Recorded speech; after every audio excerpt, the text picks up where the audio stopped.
Oh, it's the day before Friday. Day before live stream day. So I'm excited because I haven't had a drink in days. Gotta fix that. So we're gonna talk about first bikes. Got a couple people that have emailed me saying, can you do that? Because we got a whole bunch of people watching the channel now that are getting into riding or about to get into riding, and they're saying, what's the right first bike? What should I get? I got this. Is that the right thing? So we're going to talk about that.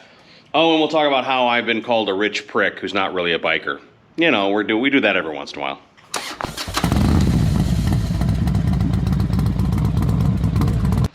So first off, to the crotchety old bastard.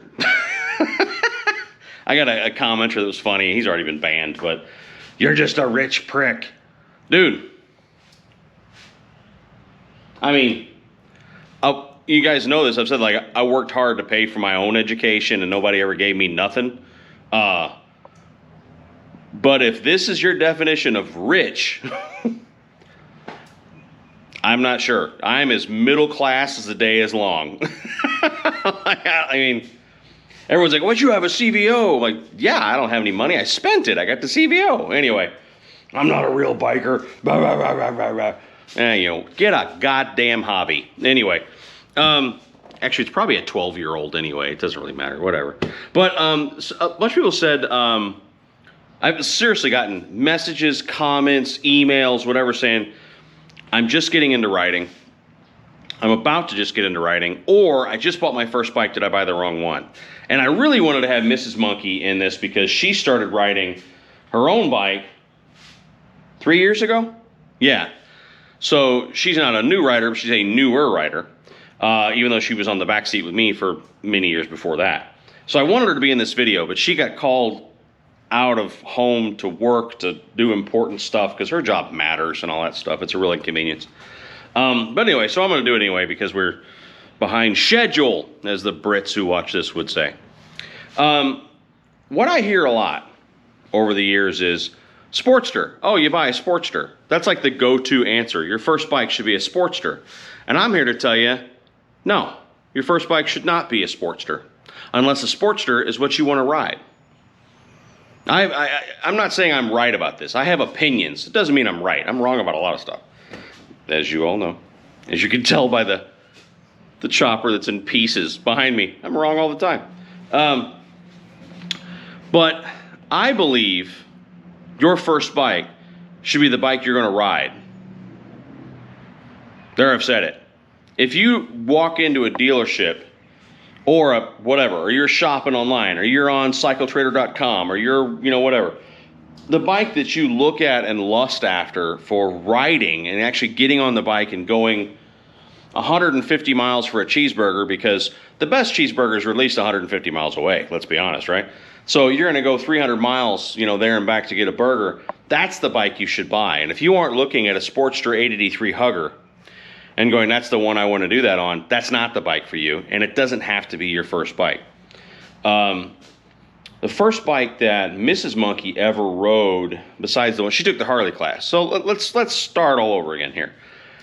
I have never taken a class. I've never taken an MSF class. I didn't take Harley's class because I've been riding a long time. And back then you just, like, a buddy of yours had an old Honda and you were like, let me ride it. And he was like, okay. And it's lots of great decisions were made like that. It just so happened that I'd spent so many years as a kid on the back of my dad's bike. I was like 18, 17. I mean, I'd ridden dirt bikes. As a matter of fact, when I was a little kid, I had a Honda 125M ATC, you know, three-wheeler, because my father was trying to kill me and didn't want to pay for college. The whole other thing. So I had a 125M when I was a kid. I rode on the back of my dad's bike, and I'd ridden dirt bikes and stuff. So we were all hanging out at a friend's house drinking beers when we were like 18. And a buddy of mine had a late 70s Honda. And I said, can I ride it? And he said, sure. Because again, bad decisions, you know. But I rode it, and there was no issues. And I later ended up buying that bike from him, and that was my first bike. And honestly, I think that wasn't the best first bike, because it had been restored. And it was an older bike that should be valued, and it was really not something that a first rider should have. But again, I believe in taking these classes. I'm jumping all over the damn place, I'm sorry. I believe in taking classes nowadays. And I believe in Harley's class, you know, even more than the MSF class, because I know people who have done both. And Mrs. Monkey took the Harley class, and you spend, I think, 2 nights in a classroom and then 3 full days on a range. And she left that class feeling like, I can ride a motorcycle. You know, like, not that she needed more miles and this, that, and the other, but she was like, I understand this. I feel okay jumping on a bike, which at the time I had an old Dyna Wide Glide as a toy, and that was the first bike she rode regularly. She jumped on that Dyna Wide Glide and went to town. I have other friends who took the MSF class, and I hope I'm not, you know, bending anyone the wrong way here, but they said they felt like they left with a license, or the certificate to get a license, not necessarily the ability. You know, I have another good friend's wife who took the MSF class, and she's never ridden a motorcycle since.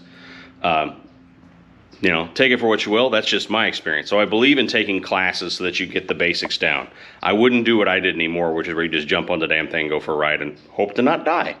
And then again, my first bike was an old, vintage, nicely restored CB750, something way too good for a kid to have. And thankfully, I never heard it, despite one day deciding I'm going to do a burnout and not understanding the mechanics of a hole shot or burnout. I revved it up and dumped the clutch, and it didn't so much burn out as it did stand up to 11 o'clock. and I rode with one hand, because it jerked, you know, jumped the clutch, it jerked my left hand off. It jerked off. Never mind. Let's move forward. So I was rolling down a parking lot at 11 o'clock, holding the right handle, just grabbing at the left one, you know, trying to grab F1, and grabbed it, and she came down hard. Surprised that bike that old didn't break the forks off, snap the frame or whatnot, but didn't. Survived it and moved forward. And what ended up happening later was sold it back to the guy that I bought it from, because he wanted to go all in on it, turn it into a cafe racer. And then got an old Honda Shadow. Now, this to me, I think, is a lesson that I didn't realize was a good one at the time. I believe your first motorcycle should be one that can be dropped, and dropped a lot, because the chances are it's gonna be. So I don't believe in the buy a new Harley, buy a new Honda, buy a new anything. I don't believe in that for your first motorcycle. I think that your first bike should be somewhat disposable, let's call it, safe. Make sure it's got good brakes and it's not leaking gas out of the damn petcock on the road, but it should be something that a scratch or a dent, who cares? You know, because it's probably gonna get scratched and dented. From there, you ride that thing for a couple months, get comfortable on it, do your 300-mile cheeseburger run a couple times, and then go, it's time to get something more. Time to get something you're actually gonna ride and love. That's when I say, go get your Road King, Road Glide, Street Glide, Ultra Classic, whatever the hell it is that you're gonna ride the most and what you want to ride is the bike you should have. I believe that pretty strongly, because I'll tell you from personal experience, when Mrs. Monkey got her first bike of her own, she rode that Dyna Wide Glide for a while. I sold that, and then we bought her a 2018, a new 2018 Heritage 107. And when we first started looking, I told her this ain't the right bike. It's not enough bike. You're gonna want more bike. You've spent your whole life in the back of a bagger, you're used to bags, you know, you're used to that ride, that suspension, this, that, and the other, and now you're going into a much smaller motorcycle and don't realize it. And she's like, no, I like the Heritage, because she did actually like it sort of blacked out, you know, et cetera, et cetera. So we buy her that Heritage, and just as I said, 90 days later, she wanted something bigger, and she's looking at Road Kings. From there, there's a whole other discussion. If you want to go bagger, if you decide that you want to go bagger, really ask yourself the question, I love Road Kings, but is the Road King the right bike? You know, like, when she said I want a Road King, I said I'd be willing to bet 90 days after that. Neighbors again. It's weird how, I don't want to say it, how not noisy. I don't want to say it. Now that I've said that, an Abrams tank's going to roll down the street. But it's been quiet here lately, which makes me nervous. But anyway, still, there's like 12 people walking dogs suddenly in front of my house who want to say hi to me. I don't know you. Therefore, I probably don't like you. You're not on a Harley. You're not my people. Fuck off. Anyway, that's what I'm thinking. So yeah, so her Heritage was a short-term solution. I knew it was going to be a short-term solution. Not knocking her, it's just reality. And then now she's on a Road Glide and is like, that's the bike for me, you know. She also says it's oddly that 107 was a stage one. I thought it ran real good. She says that this 117, I mean, it's going to whip it, but she says it really whips it, which is interesting. I don't know. I thought that 107 ran real good, but she's like, not like this thing. So maybe it's faster. You get used to things. I don't know. But that's pretty much it for today. First new bike is one you can drop and scratch. That's the right first bike, in my opinion. Buy yourself a $700 Honda that's reliable, that isn't leaking gas out of the damn fuel lines. The carb doesn't leak. It runs, it stops, and the tires aren't dry rotted. They're out there. Those $700 Hondas that somebody's been maintaining. Or maybe it's a $1,200 bike, whatever. But something like that is going to run and ride, and you don't care about it because you're going to drop it, probably. And then after you've dropped that a couple times and you're comfortable on it, then get the bike you're actually going to ride. The reality is, my foundational core belief on this is there is no such as a first bike, and it is not a Sportster. It's not a beginner bike. That's not what that bike's built for. As a matter of fact, the Sportster is very tall. The seat height is very high on it, and they handle really well, but probably there's something more difficult about them for a first rider. So not a Sportster. If you say, no, I will not do the $1,200 Honda, I want to buy a new motorcycle, and I want to buy a Harley, what is the best first Harley? I'll say it, my professional medical opinion, if you back me into a corner and say, what is the best first Harley? I'm going to say a Heritage Softail Classic. Or Heritage Softail, what do they call it? A Heritage Classic, whatever the hell it's called now. Why? Because it's the right sort of platform. It's the one that my wife bought and didn't want 90 days later. But it's the right platform. It's the best deal because it comes with a windshield and saddlebags. It's just, to me, I guess it's the best starter bike. If you don't like bags and a windshield, then I go Softail Slim. But again, I don't believe in starter bikes. I'm just saying if you're going to force me to name one, it's one of those. But I don't believe you're going to keep it if you actually ride a lot.